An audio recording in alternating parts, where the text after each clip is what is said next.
दंश न्यूज, दलित पीड़ित व शोषित जनतेचा खनखनीत आवाज। वीडियो में पेश किए गए विचार इसमें शामिल लोगों की निजी राय है। हमारा चैनल इन विचारों का खंडन या समर्थन नहीं करता है, इसके लिए हमारा चैनल जिम्मेदार नहीं है। नागपूर जिल्ह्यातील महादुला नगरपंचायत क्षेत्रातील नागरिकांसाठी आज आनंदाचा क्षण आहे। सेवानिवृत्त मुख्याध्यापक सामाजिक कार्यकर्ते ज्ञानेश्वर वाघ सर यांचे सुपुत्र हिमांशु वाघ याने सीएच्या परीक्षेत घवघवीत यश मिळविले। वयाच्या अवघ्या 23व्या वर्षी सीएची परीक्षा नॅशनल लेव्हलवर यशस्वीरित्या पास करून जिल्ह्यातील ग्रामीण भागातील विद्यार्थ्यांसाठी आदर्श ठरला। हिमांशु वाघचे त्याच्या राहत्या घरी जाऊन माजी जिल्हा परिषद सदस्य नानाभाऊ कंबाले, माजी नगरसेवक रत्नदीप रंगारी, काँग्रेस शहर अध्यक्ष अमोल कुथे, कृष्णा भोयर, आकाश उके, अजय बागडे, सुमेध पखिड्डे, मिलिंद गाडेकर, अनिल बोरकर यांनी हिमांशुचे अभिनंदन करीत त्याला उज्ज्वल भविष्याच्या शुभेच्छा दिल्या।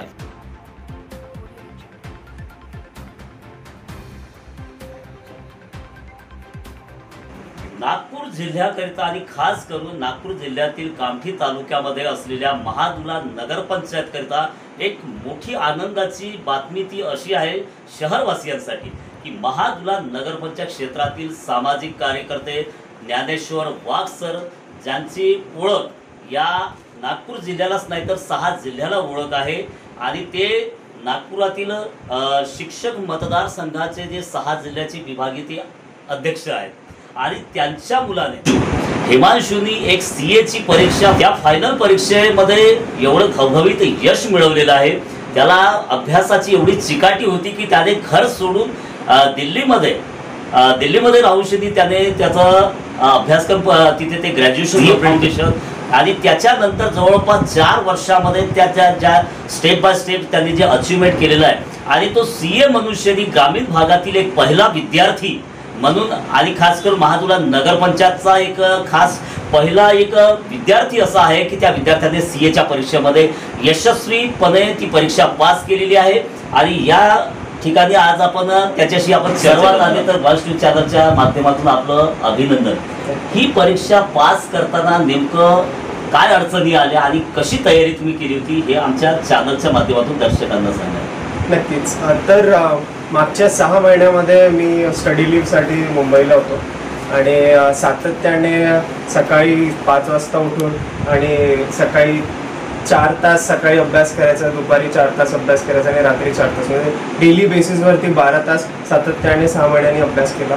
आणि शेवटच्या त्या 16 दिवसांमध्ये जेव्हा तो इम्पॉर्टंट पिरियड असते एक्झामचा त्यामध्ये 1.5 डेज खूप जास्त इम्पॉर्टंट असते 2 पेपर्सच्या मतामध्ये।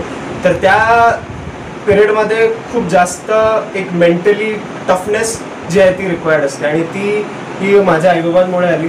ती त्यांनी जी हेल्प केली मला थ्रूआउट या सीए जर्नीमध्ये त्याचाच हा रिझल्ट आहे, त्याचाच हा फ्रुटिशन रिझल्ट आहे।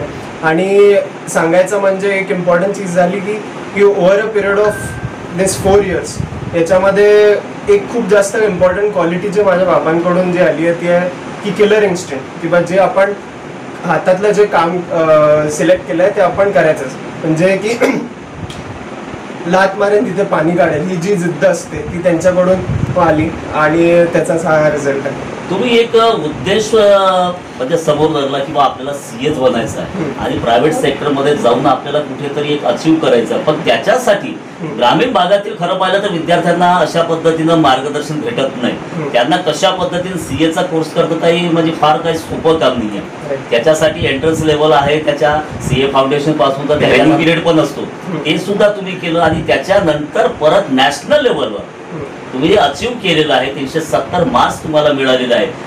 खास करून विद्यार्थ्यांना तुम्ही या चॅनलच्या बातमीच्या माध्यमातून काय सल्ला देणार? म्हणजे सगळ्यात इम्पॉर्टंट जी स्टेप असते ती असते 11-12 मध्ये तुम्ही मेंटली स्वतःला खूप कंट्रोल करायला पाहिजे, कारण की आता काय झालेलं आहे की खूप सारे मुलं खूप डिस्ट्रॅक्शन्स आलेले, तर त्यामुळे 11-12 जे असते ते बेस असते। इथे तुम्ही जर स्टार्टिंगपासूनच तुम्ही स्वतःवरती कंट्रोल असेल, नियंत्रण असेल तर तुम्हाला समोर त्याचा एक रिझल्ट नक्कीच मिळतो। तर म्हणजे 11-12 हा सगळ्यात इम्पॉर्टंट आहे आणि त्याच्यानंतर मग तुम्ही डिसाईड करू शकता की सीएच नाही, जर तुम्हाला इंजिनिअरिंग पण करायची असेल, जर तुम्ही 11-12 मध्ये नियंत्रण केलं स्वतःवरती तर तुम्ही ग्रामीण भागात असाल की तुम्ही इंडियाच्या कोणत्या टॉप टियर सिटीमधून पण असाल तरी तुम्ही ही गोष्ट पक्की नक्कीच करू शकता. तुमच्या यशाचं जे श्रेय आहे खास करून तुम्ही कोणाला देता?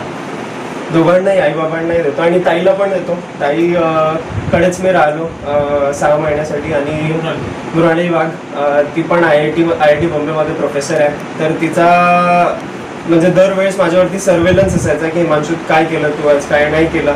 तर तिचा पण एक खूप इम्पॉर्टन्स या पूर्ण जर्नीमध्ये राहिला. आणि आईबाबांचा तर नक्कीच पूर्ण 6 महिने ते होते नाही माझ्यासोबत, पण त्या 16 दिवसांमध्ये एक्झाम पिरियडमध्ये ते आले आणि त्या पिरियडमध्ये मला खूप जास्त रिक्वायर्ड होते आईबाबा घरी असण्यासाठी. आणि तेव्हा त्याला ते शाळेची सुट्टी करून आले आणि त्याचाच हा रिझल्ट आहे. त्याचा आता CA ची परीक्षा तर आपण टॉप लेवलवर आपण पास झालेलो. काय ऑफर वगैरे काय आले का प्रायव्हेट सेक्टरमधून? हा, म्हणजे आधी मी आदित्य बिर्ला ग्रुप सोबत काम केलं, मिस्टर बिर्लांसोबत काम केलं. खूप सारे प्रोजेक्ट्स जे टर्न अराउंड प्रोजेक्ट्स आहे, इन्व्हेस्टमेंटचे प्रोजेक्ट्स आहेत ते काम केलेले आहे.